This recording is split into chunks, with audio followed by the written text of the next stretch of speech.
नमस्कार।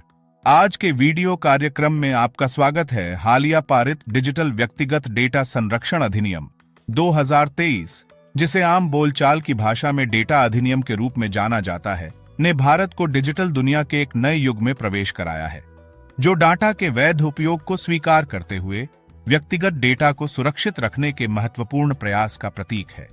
अधिनियम व्यक्तिगत डेटा को संभालने में संगठनों और सरकार का मार्गदर्शन करने के लिए नैतिक दिशा निर्देशों और सर्वोत्तम प्रथाओं का एक सेट प्रदान करता है।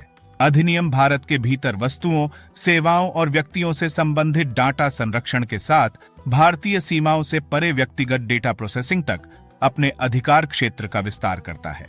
अधिनियम किसी व्यक्ति की सूचित सहमति पर निर्भर करते हुए केवल वैध उद्देश्यों के लिए व्यक्तिगत डेटा को संसाधित करने के सिद्धांत को स्थापित करता है, जिसमें इच्छित डेटा संग्रह और प्रसंस्करण का विवरण दिया गया हो। केंद्र सरकार के पास उन देशों को निर्दिष्ट करने का अधिकार है जहां डेटा फिडुशियरी निर्धारित नियमों और शर्तों के अधीन व्यक्तिगत डेटा स्थानांतरित कर सकते हैं। अधिनियम के प्रावधानों से सुरक्षा और सार्वजनिक व्यवस्था के हित में सरकारी गतिविधियों को कुछ छूटें दी गई हैं।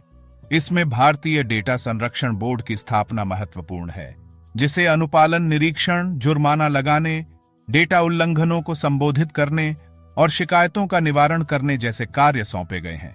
इंटरनेट कंपनियों, मोबाइल एप्लीकेशन और व्यवसायों को अधिक पारदर्शी बनाकर विधेयक नागरिकों के डिजिटल गोपनीयता अधिकारों को मजबूत करता है।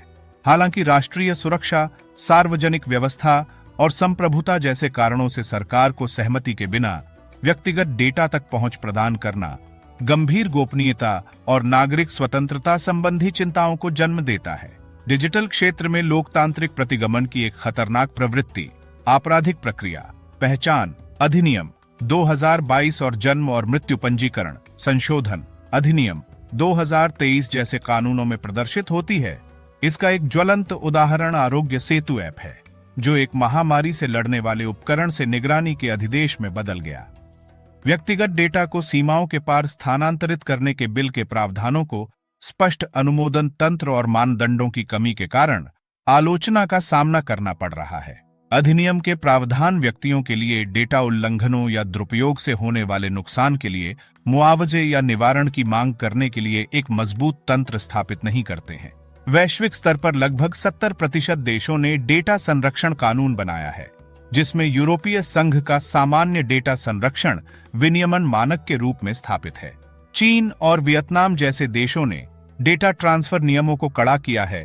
डिजिटल व्यक्तिगत डेटा संरक्षण अधिनियम 2023 व्यवसायों और संस्थानों को नैतिक डेटा प्रथाओं को बनाए रखने के लिए मजबूर करते हुए व्यक्तियों के डेटा अधिकारों को सुरक्षित करने की दिशा में एक महत्वपूर्ण कदम है। न्यायमूर्ति के.एस. पुट्टास्वामी, सेवानिवृत्त बनाम भारत संघ मामले में निजता के संवैधानिक अधिकार के सर्वोच्च न्यायालय के दावे को मजबूत करता है। आज की चर्चा में भाग लेने के लिए धन्यवाद।